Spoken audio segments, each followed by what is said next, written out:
Hey, what's up my units? I'm back here with another video. Today I just want to talk about is Collin Sexton. Collin Sexton is probably one of those favorite players I like to watch in the league. Obviously young bull, and also he's a great guy off the court. But Cavs shows what they can do without him. I remember back when the Cavs season started last season, people were saying that he should come off the bench and Darius Garland should be the one with the ball. And I didn't just agree with that. At first I wasn't really familiar with the game of Darius Garland, and he proved me wrong. But Collin Sexton, I saw him averaging 24, and I saw a couple of highlights, and I just gave an assumption off of that games that he was the dog. Like, he was that guy. I really thought that he was going to be this amazing, at least 30, not 30, but at least 25 points per game scorer. And I'm not even gonna lie, that's what I saw in Collin Sexton. Like, he was going to be a pure scorer. And I was like, Collin need to be the vocal point of this team, not Darius Garland. And Darius Garland, you know what? He proved me wrong. I'm not gonna lie. I won't say I did not see this coming with Darius Garland, but I will say that Darius Garland, I knew he was a good player, but I didn't know he was that good of a player. Y'all was saying that. I think I was really sold on Darius Garland as what he did to DeJounte Murray against my Spurs. And it's not even bad how Collin Sexton and Darius Garland play on the floor. I mean, they had a nickname named Sexland for their basketball success. Then they drafted Evan Mobley.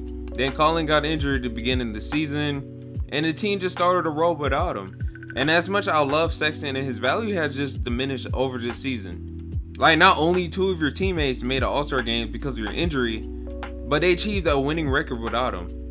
Then the Cavs bought in Caris LeVert, and they already got great scorers around Darius Garland, Evan Mobley, and Jared Allen. So it's really hard to fit them in. And like I said, yes, Darius Garland and Collin Sexton, they can coexist on the court. But the Cavs just simply has more options than a guard who is a score-first player.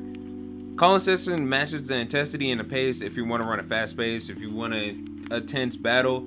I mean, Collin Sexton, he's not bad for the team. I'm not saying that. It's just hard that he's just not a bad player, how much he wants to get paid. And it's just very understandable why is he not getting paid that, or the Cavs are not hurry into giving him any kind of mass contract. I mean, they offer him a DeJounte contract. If you don't know what's a DeJounte contract, it's just my own way of saying that you had a career-ending injury, and this is just me giving you a contract to say, okay, we really won't get anything bad out of it if you sign this contract. I mean, he put in the work, and I really feel bad. It's just very unfortunate about the things that's happening to Collin Sexton. Now, the Spurs and the Pacers are the really who can offer him a max. And the Spurs and the Pacers probably don't want him because they want the first pick in the NBA draft. I mean, we're talking about Victor Wembanyama. I mean, can someone please help me say his last name? It's kind of hard saying his last name. It's really hard to pronounce it, but he's a phenomenal player. Like, who's going to destroy this league? I mean, this man is off the roof on how many things he will do in the NBA. And Collin Sexton, if you pick him up, it just hurt the chances of getting that pick. Also, the Spurs got too many guards, but I can see him with the Pacers. Chris Duarte can run the small forward, and we've seen Tyrese Halliburton play with a scorer for a sprint guard already with the Kings.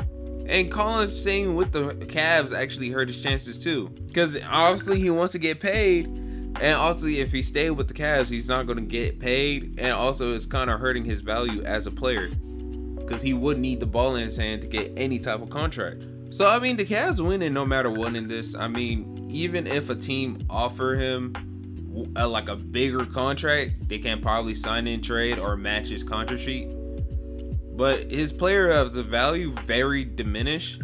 And if I was Collin Sexton, I'm getting angry at my manager. The manager is literally not supposed to let this happen. And if they waited too long deep into free agency to start saying, okay, this is just going way too out of pocket, or you waited too long for your team to actually respond of your extension. And it's just very unfortunate with him. But alright guys, I'll see y'all later and peace out.